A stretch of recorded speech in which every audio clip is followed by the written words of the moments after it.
Hello everyone, my name is Sweety Badhalia and welcome to SB Academy classes। तो पिछले video lecture में हम लोगों ने कोलराश लॉ जो था उसको पढ़ा था, मोलर कंडक्टिविटी के लिए हम लोगों ने डिस्कस किया था। तो अगर हम कोलराश लॉ को इक्विवेलेंट कंडक्टिविटी के लिए पढ़ें तो इसके लिए भी ये सेम ही होता है।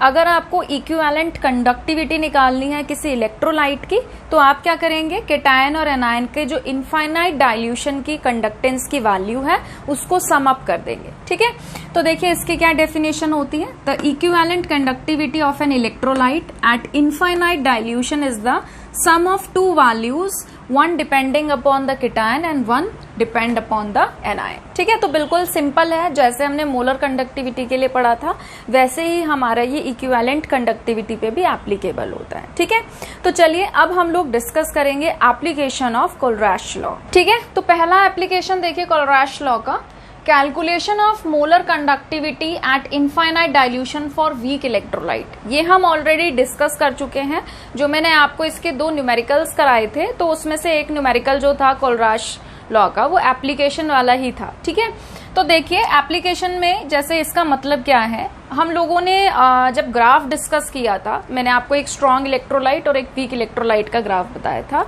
तो वहां पे हम लोगों ने ये चीज डिस्कस की थी कि स्ट्रॉन्ग इलेक्ट्रोलाइट का अगर हम इफेक्ट ऑफ डाइल्यूशन देखते हैं, ग्राफ प्लॉट करते हैं, तो हम आराम से ग्राफिकली उस चीज को लैम्डा एम नॉट की वैल्यू को आइडेंटिफाई कर सकते हैं स्ट्रॉन्ग इलेक्ट्रोलाइट के लिए।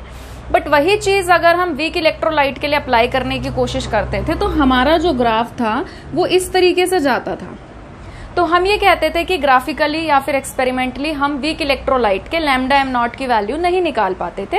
तो उसके बाद कोलराश जो साइंटिस्ट थे उन्होंने लॉ दी थी।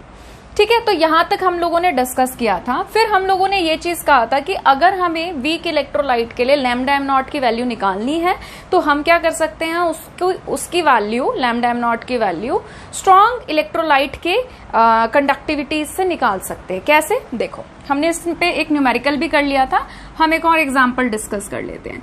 जैसे कि सपोज हमें एसिटिक एसिड की मोलर कंडक्टिविटी की वैल्यू निकालनी है। अब ये क्या होता है, ये होता है वीक इलेक्ट्रोलाइट। तो हम इसके कंडक्टेंस की वैल्यू जो है वो स्ट्रॉन्ग इलेक्ट्रोलाइट के कंडक्टेंस से निकाल सकते हैं। ठीक है, देखो आपको यहाँ पर क्या चाहिए, आपको चाहिए एक तो एसीटेट आयन। आपको पता है ये कैसे डिसोसिएट होता है, ये डिसोसिएट होता है एसीटेट आयन और H+ आयन में। मतलब कि आपको कोई ऐसा स्ट्रॉन्ग इलेक्ट्रोलाइट चाहिए जो आपको H+ दे सके, जो आपको एसीटेट आयन दे सके। और ऑटोमेटिकली बात है कि देखो H+ के लिए आप अलग इलेक्ट्रोलाइट लोगे, एसीटेट के लिए आप अलग इलेक्ट्रोलाइट लोगे, तो वहां पे आपका कोई ऐसा कैटायन और एनायन भी होगा जिससे आपको हटाना है। तो तीसरा इलेक्ट्रोलाइट आपको ऐसा लेना पड़ेगा जिनके अंदर ये कॉमन कैटायन और एनायन आते हो और आप उसको सब्ट्रैक्ट करके अनवांटेड कैटायन एनायन को हटा सको। ठीक है, तो देखते हैं, थोड़ा आपको देख के समझ में आएगा। जैसे कि देखो एक स्ट्रॉन्ग इलेक्ट्रोलाइट में क्या ले सकती हूँ जो मुझे H+ दे, HCl। ठीक है, दूसरा मैं क्या ले सकती हूँ, दूसरा एसीटेट के लिए मैं ले सकती हूँ CH3COO -K+, पोटेशियम एसीटेट। ठीक है, और अब K हटाना है और क्लोरीन हटाना है, तो यानी कि मैं यहाँ पर क्या ले सकती हूँ, मैं ले सकती हूँ एक KCl। अब मुझे क्या करना है, इन्हीं तीनों में आपस में इनको एक दूसरे से ऐड करना है, सब्ट्रैक्ट करना है और देखना है कि किसको ऐड या सब्ट्रैक्ट करके मुझे एसिटिक एसिड जो है वो मिल जाए। ठीक है, तो आपको याद आ गया होगा कि मैं किस न्यूमेरिकल की बात कर रही थी। तो अब देखो मुझे क्या क्या चाहिए, H+ चाहिए और एसीटेट आयन चाहिए। तो ऑब्वियस सी बात है मैं इनकी कंडक्टेंस को ऐड करूंगी और K हटाना है और क्लोरीन हटाना है, तो इस KCl की कंडक्टेंस को सब्ट्रैक्ट करूंगी। तो हम इसे कैसे लिख सकते हैं, हम इसे लिख सकते हैं lambda M not of acetic acid is equal to lambda M not of HCl plus lambda M not of potassium acetate minus lambda M not of KCl।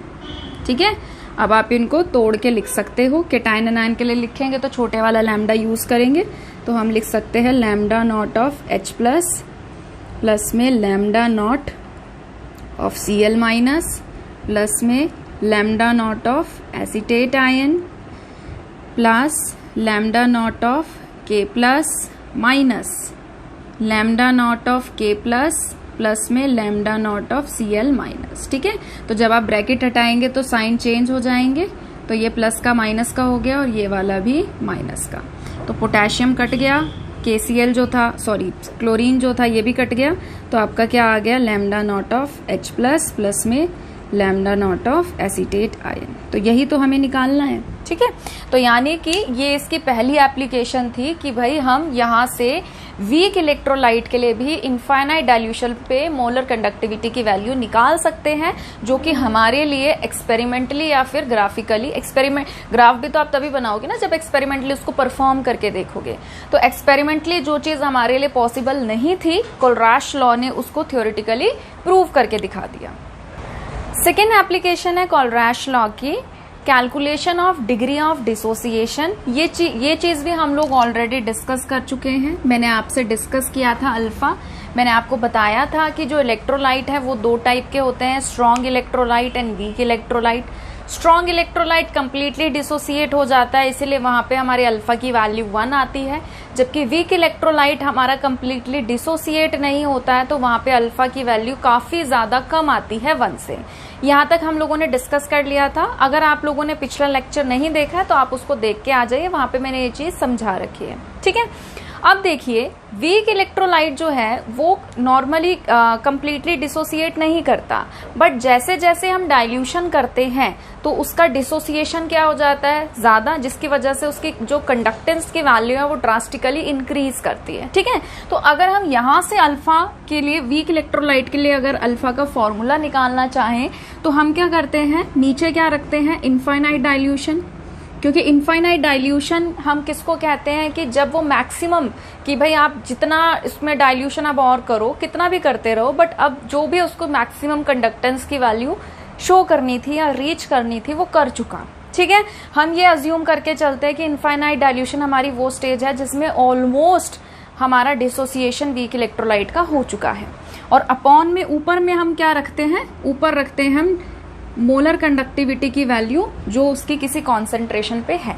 तो जब हम लैम्डा MC को डिवाइड करते हैं लैम्डा M0 से, तो हमारी क्या आ जाती है, अल्फा की वैल्यू। ये आपको ध्यान रखना है क्योंकि ये न्यूमेरिकल्स में यूज होगा। ठीक है, अब देखिए थर्ड एप्लीकेशन है हमारी, calculation of dissociation constant of a weak electrolyte. ठीक है, तो ये भी हम ऑलरेडी डिस्कस कर चुके हैं, बट थोड़ा सा हम लोगों ने डिस्कस कर लिया था, बट एक बार और हम लोग देख लेते हैं। मैंने आपको क्या बताया था कि जो भी आपका वीक इलेक्ट्रोलाइट होता है वो वीक इलेक्ट्रोलाइट कहते ही उसको है जो कंप्लीटली डिसोसिएट ना करे। तो मैंने आपको ये कहा था कि वीक इलेक्ट्रोलाइट कंप्लीटली डिसोसिएट नहीं करता। ठीक है, इसका मतलब क्या है कि अगर मैंने इसके 100 मॉलिक्यूल लिए, सबसे पहले इनिशियली बात करते हैं जब ये रिएक्शन शुरू नहीं हुई। ठीक है, तो शुरुआत में जब ये रिएक्शन शुरू नहीं हुई, इसके कुछ 100 मॉलिक्यूल्स थे और ये 0 क्योंकि अभी रिएक्शन शुरू नहीं हुई। फिर उसके बाद एट इक्विलिब्रियम, ठीक है, इसने धीरे धीरे टूटना शुरू किया। अब क्योंकि ये वीक इलेक्ट्रोलाइट है तो ये कंप्लीटली डिसोसिएट नहीं करेगा। तो मैंने यहाँ पे आपको क्या बताया था कि मान लीजिए अगर यहाँ से सपोज 100 में से 10 मॉलिक्यूल टूट रहे हैं, तो यहाँ पे भी कितने मॉलिक्यूल बनेंगे, मतलब आयंस बनेंगे 10-10। ये बात आती है समझ में कि देखो एक आपका एसिटिक एसिड का मॉलिक्यूल है, जब एक मॉलिक्यूल टूटता है तो ये आपको एक ही एसीटेट आयन देगा और एक ही आपको क्या देगा, H+। ये बात आती है समझ में। अगर यहाँ पर एक और मॉलिक्यूल टूट रहा है, ठीक है, तो वो भी क्या करेगा, एक एसीटेट आयन देगा और एक क्या देगा आपको, H+। ठीक है, तीसरा टूटेगा वो भी एक एसीटेट आयन, एक H+। चौथा टूटेगा वो भी एक एसीटेट आयन, एक H+। अगर टोटल 10 मॉलिक्यूल टूट रहे हैं तो वो क्या देंगे आपको, 10 एसीटेट देंगे और 10 आपको क्या देंगे, H+। इतनी बात क्लियर है। तो अगर यहाँ से 10 मॉलिक्यूल टूट रहे हैं, मतलब कि यहाँ कितने बचे, 90 बचे। ठीक है, तो 10 डिसोसिएशन के लिए चले गए, तो 10 ही आपको एसीटेट आयन मिलेंगे और 10 ही आपको क्या मिलेंगे, H+। ये बात क्लियर है, आई थिंक आप लोगों को समझ में आ गया होगा। अब देखिए, ये तो मैंने रैंडमली ऐसे कोई मॉलिक्यूल अज्यूम करके आपको समझाने की कोशिश की। इनिशियली इसकी कुछ कंसंट्रेशन होगी, ठीक है, टाइम 0 पे, और अभी क्योंकि ये टूटा नहीं है तो इनकी कॉन्सेंट्रेशन क्या है हमारी 0 0। अब जैसे जैसे ये टूटना शुरू करेगा, अब जितना यहां से टूटेगा, डिग्री ऑफ डिसोसिएशन की वैल्यू अगर अल्फा है, जितना टूटेगा उतना ही यहाँ पे बनेगा, तो यहाँ पे भी क्या हो जाएगा अल्फा और अल्फा। अब जो भी बन रहा है, जैसे H+ आयन आ रहा है आपके सोल्यूशन में, एसीटेट आयन आ रहा है सोल्यूशन में, तो उनकी कुछ कॉन्सेंट्रेशन की वैल्यू होगी, तो यहाँ पे हम क्या लिखेंगे C स्टैंड्स फॉर कॉन्सेंट्रेशन, और उतना ही यहाँ से क्या हो जाएगा कम हो जाएगा। समझ में आती है ये बात, ठीक है। अब हम क्या पढ़ रहे हैं, हम पढ़ रहे हैं इसका डिसोसिएशन कांस्टेंट। तो जब हम इसके K की वैल्यू निकालेंगे, तो K निकालने के लिए हमारे पास फॉर्मूला क्या होता है, प्रोडक्ट की कॉन्सेंट्रेशन अपॉन में रिएक्टेंट की कॉन्सेंट्रेशन। ये वाले जो ब्रैकेट होते हैं किसका सिंबल होते हैं, कॉन्सेंट्रेशन का, कोई और नहीं लगाना है आपको, ठीक है। तो अब देखो प्रोडक्ट में आपके पास क्या है, प्रोडक्ट में आपके पास है C अल्फा, और रिएक्टेंट में आपके पास क्या है C माइनस C अल्फा। यहां से आपका C कॉमन आ रहा है, तो आप इसको क्या लिख सकते हैं, C को बाहर ले लो, 1 माइनस अल्फा लिख सकते हो। एक C से एक C कट जाएगा और ये क्या आ जाएगा C अल्फा स्क्वायर अपॉन में 1 माइनस अल्फा। तो यहां से जो आपका K का फॉर्मूला बनता है वो क्या बनता है, C alpha square upon 1 minus alpha. और अल्फा की वैल्यू आप कहां से निकालेंगे, अल्फा की वैल्यू आप इस फॉर्मूले से निकालेंगे, और फिर उसके बाद आप यहां पर पुट करेंगे, तो आपका क्या आ जाएगा, डिसोसिएशन कांस्टेंट आ जाएगा, किसका, वीक इलेक्ट्रोलाइट का, ठीक है। अब हम लोग एक क्वेश्चन डिस्कस करेंगे। देखिए एनसीईआरटी क्वेश्चन है, the conductivity of 0.001028 molar acetic acid is this. आपको किसकी वैल्यू दे रखी है, आपको वैल्यू दे रखी है कापा की, कितनी दे रखी है, 4.95 इंटू 10 की पावर -5 साइमन सेंटीमीटर इनवर्स। और साथ ही साथ आपको क्या दे रखी है, कंसंट्रेशन दे रखी है। कैपिटल M का मतलब क्या होता है, मोलर, और ये किसकी यूनिट होती है, मोलारिटी की, है ना। तो यानी कि आपको मोलारिटी दे रखी है,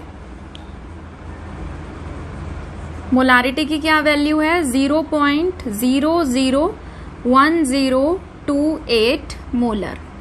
फिर इन्होंने कहा है calculate its dissociation constant if lambda m not for acetic acid is this. मतलब कि आपको लैम्डा m की वैल्यू भी दे दी, लैम्डा m नॉट की वैल्यू भी दे दी, 390.5 Simon centimetre square mole inverse. और आपसे क्या कहा है, आपसे कहा है कि आप डिसोसिएशन कांस्टेंट मतलब K की वैल्यू जो है वो निकालो। थोड़ा सा ध्यान रखना, देखो यहाँ पे आपका जो कैपिटल K है ये क्या है, डिसोसिएशन कांस्टेंट, और यहाँ ये क्या है आपका कापा। तो कापा आप थोड़ा सा इस तरीके से बनाया करो ताकि देख के पता चले कि वो कैपिटल K नहीं है, वो आपने कापा या कप्पा का सिंबल बनाया है, ठीक है। ओके, तो ये देखो बहुत इजी है। सबसे पहले आपको क्या करना है, आपको मोलर कंडक्टिविटी निकालनी है। मोलर कंडक्टिविटी आप किस फॉर्मूले से निकालेंगे, कापा इनटू में 1000 अपॉन में मोलारिटी, ठीक है। कापा की आपकी जो वैल्यू है वो कितनी है, 4.95 इंटू 10 की पावर -5 इंटू में 1000 अपॉन में मोलारिटी की क्या वैल्यू दे रखी है, 0.001028। तो यहां से आपका क्या आ जाएगा, लैम्डा m, ये आपका किसी कॉन्सेंट्रेशन पे निकलेगा। फिर आपको पता है अल्फा निकालने का फॉर्मूला क्या होता है, लैम्डा m मतलब molar conductivity eight concentration divided by lambda m not. यहां से आपकी क्या आ जाएगी, अल्फा की वैल्यू, और फिर उसके बाद आप क्या निकाल सकते हैं, K। तो उसका फॉर्मूला क्या होता है, C अल्फा स्क्वायर अपॉन में 1 माइनस अल्फा, ठीक है। तो ये यूज करके आप इस क्वेश्चन को सॉल्व कर सकते हैं और आपके सारे आंसर जो है वो आ जाएंगे, ठीक है। तो आप देखिए यहाँ पे क्या है आपका, इसको हम लिख सकते हैं 4.95। पहले 10 की पावर को ही सॉल्व कर लेते हैं। ये हो गया 10 की पावर 3, 0.001028। अब देखो यहां से पॉइंट हटाया, 2 डिजिट्स के लिए क्या आ गई, 2 0।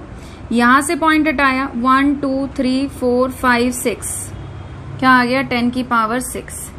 ठीक है, तो ये आपका क्या बन गया, ये आपका बन गया 495 divided by 1028 is equal to, ये कितना हो गया आपका 6 और 3 9, और ये कितना हो गया, ये हो गया आपका 10 की पावर 4, और इसको और ऊपर ले जाओ तो ये हो जाएगा 10 की पावर -2। तो यानी कि ओवरऑल आपका जो आंसर है वो कितना आ जाएगा 10 की पावर 2। ये बात क्लियर है सबको? ठीक है, अब आप क्या करो, इसको डिवाइड करके देख लो कि इससे आपका जो आंसर है वो क्या आ रहा है। 495, अब ये डिवाइड नहीं हो रहा है। ठीक है, तो अब करके देखिए 10 पे, वो सॉरी 4 पे ही हो जाएगा।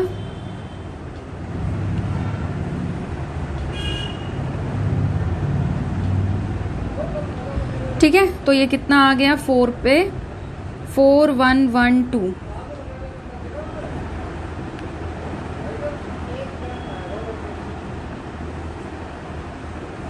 अब आप इसको 8 पे ले जा कर सकते हैं, 1028 को 8 से करो, 16 और 6 कितने हो गए 22। ठीक है, तो अब ये 8 पे चला गया, 7 में से 2 गए 5 1। अब ये आपका 1 पे चला जाएगा, 2 5 में से 2 गए 3 और 5। अब ये किस पे चला जाएगा आपका 5 पे। ठीक है, तो मतलब कि अप्रोक्सीमेटली जो आपका यहाँ से आंसर आ गया वो कितना आ गया, अप्रोक्सीमेटली नहीं सही आया है 0.4815 इंटू 10 की पावर 2।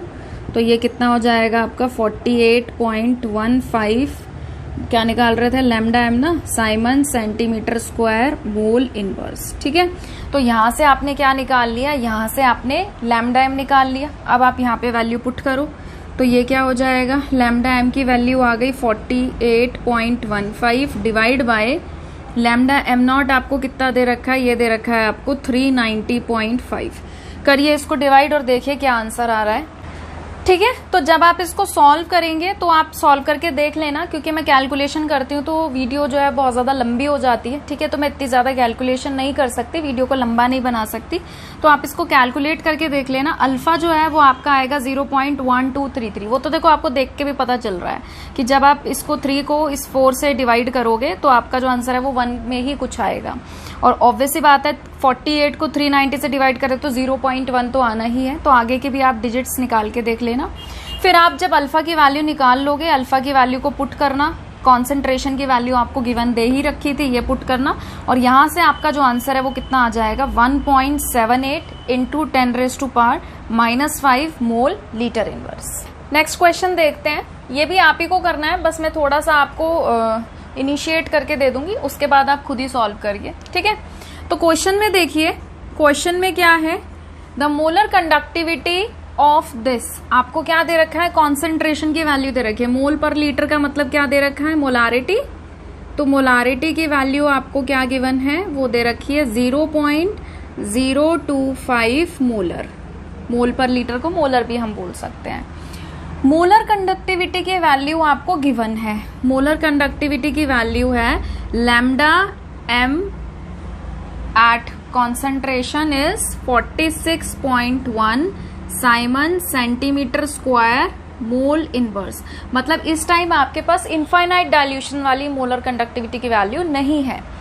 फिर इन्होंने कहा है कैलकुलेट करिए उसका degree of dissociation and dissociation constant, मतलब कि आपको अल्फा भी निकालना है और के भी निकालना है। ठीक है, तो अब देखिए इन्होंने क्या दे रखा है, गिवन दे रखा है आपको H+ के इनफाइनाइट डाइल्यूशन पे मोलर कंडक्टिविटी की वैल्यू, और आपको फॉर्मेट आयन जो है, फॉर्मिक एसिड होता है ना HCOOH, तो यहाँ से फॉर्मेट आयन जो है उसके मोलर कंडक्टिविटी की वैल्यू दे रखी है इनफाइनाइट डाइल्यूशन पे इतनी। तो कोलरैश लॉ लगा दो और फिर आपका लैम्डा एम नॉट आ जाएगा, लिख दीजिए अकॉर्डिंग टू कोलरैश लॉ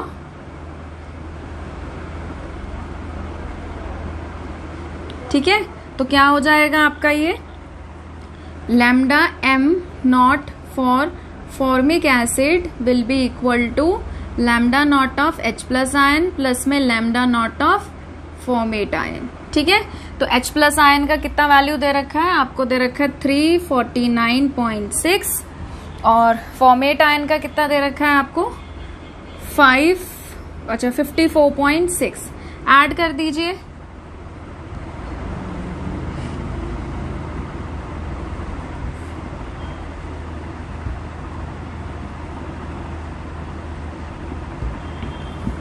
कितना आ गया?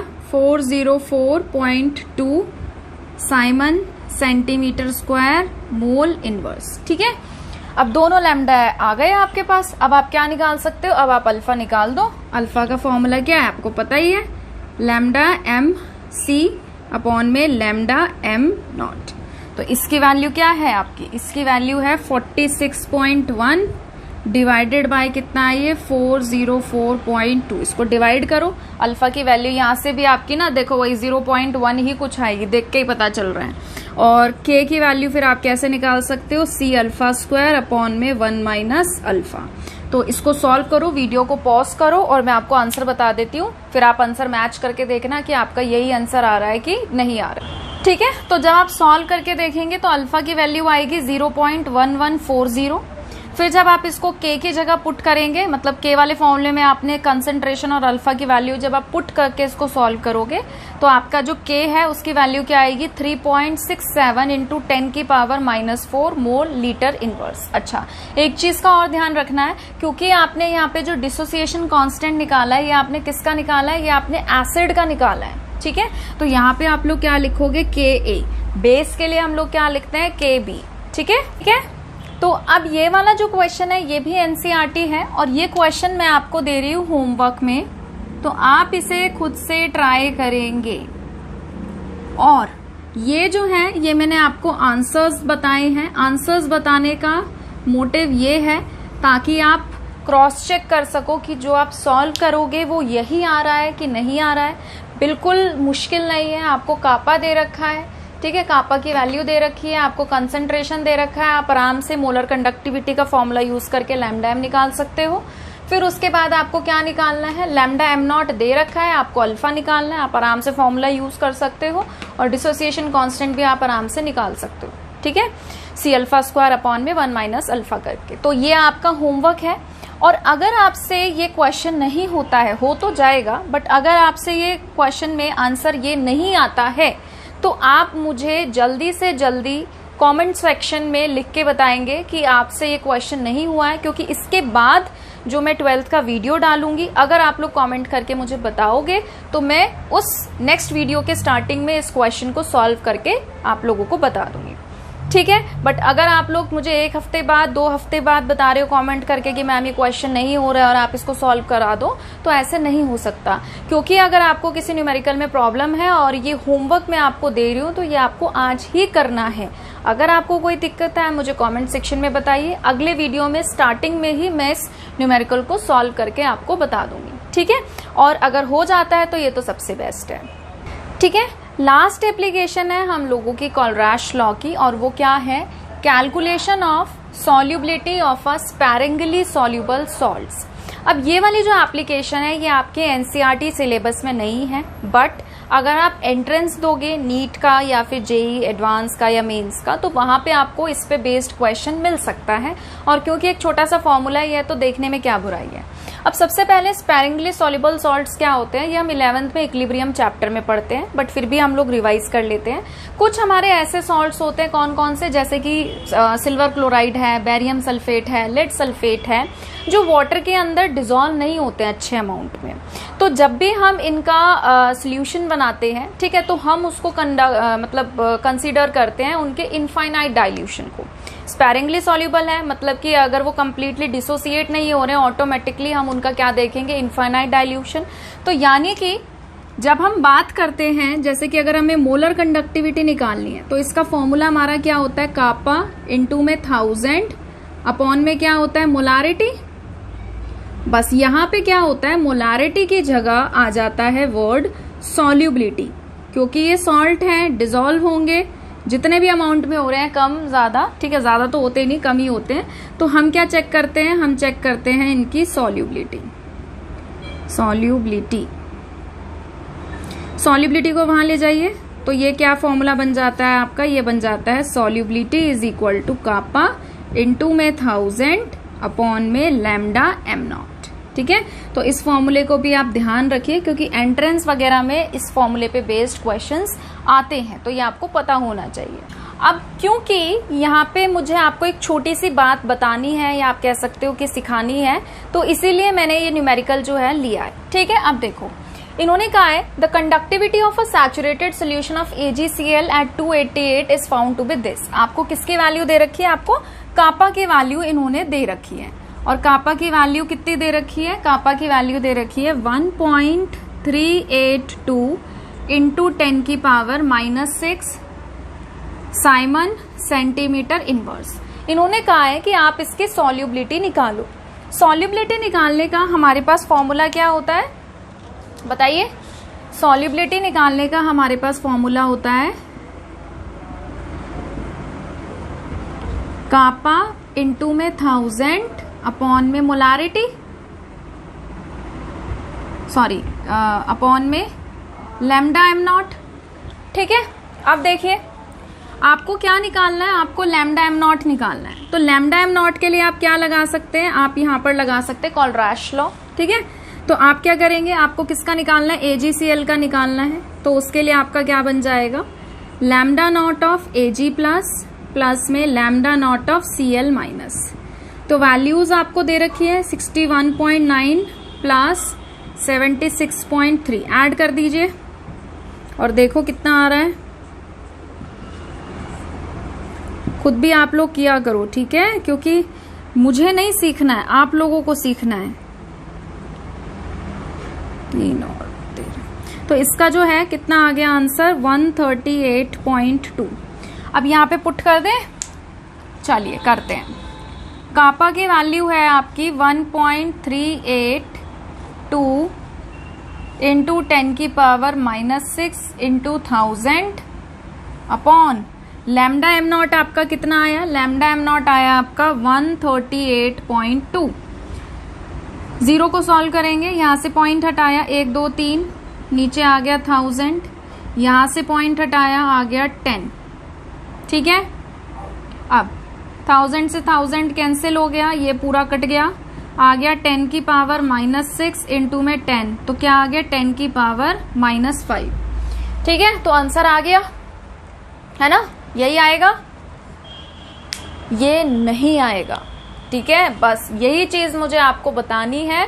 यही छोटी सी चीज बताने के लिए मैंने क्वेश्चन कराया है कि आप इसी को अपना आंसर रिपोर्ट मत कर देना। यहाँ पे आपको किस में आंसर मिला है, यहाँ पे आपको आंसर मिला है मोल पर लीटर में, बट आपको जो सॉल्युबिलिटी है वो ये बताना होता है। सॉल्युबिलिटी का मतलब ही क्या है, जब आप सॉल्यूशन चैप्टर पढ़ते हो तो वहां पे क्या पढ़ते हो, वहां पे आप ये पढ़ते हो कि 1 लीटर अगर आपने सपोज पानी लिया, आपको चीनी की सॉल्युबिलिटी चेक करनी है, तो आप क्या करोगे, आप ये देखोगे 1 लीटर पानी के अंदर कितनी चीनी डिसॉल्व हो सकती है, मतलब कि कितना अमाउंट ऑफ सॉल्यूट आपका डिसॉल्व हो सकता है किसमें, 1 लीटर सोल्यूशन में, या आपका जो 1 लीटर सॉल्वेंट सॉल्यूट उसमें मिक्स होने के बाद सोल्यूशन बनाएगा। ठीक है, तो इन शॉर्ट आपको यहाँ पर क्या देखना है, यहाँ पे आपको ग्राम पर लीटर देखना है। अब यहाँ पे मैं क्या करूंगी, मोल पर लीटर का मतलब क्या होता है,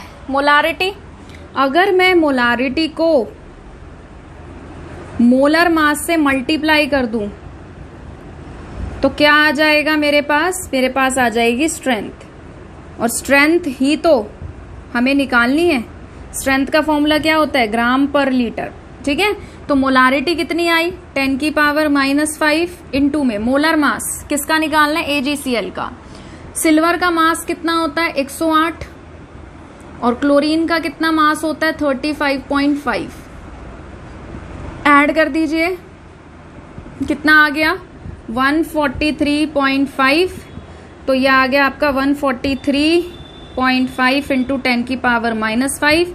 एक डिजिट के बाद आंसर लगाना है, तो 1.43, बड़े से छोटे में कर रहे हो पावर बढ़ेगी, 1 2, तो क्या हो गया 10 की पावर -3 ग्राम पर लीटर। अब जिन बच्चों को ये डाउट है कि स्ट्रेंथ निकालने के लिए मोलारिटी इंटू मोलर मास क्यों किया, तो देखिए बहुत आसान सी चीज है।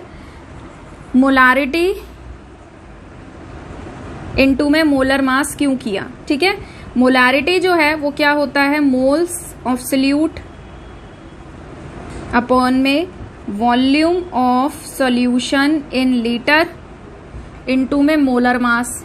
और मोल्स का फॉर्मूला क्या होता है, मोल्स का फॉर्मूला होता है गिवन मास अपॉन में मोलर मास।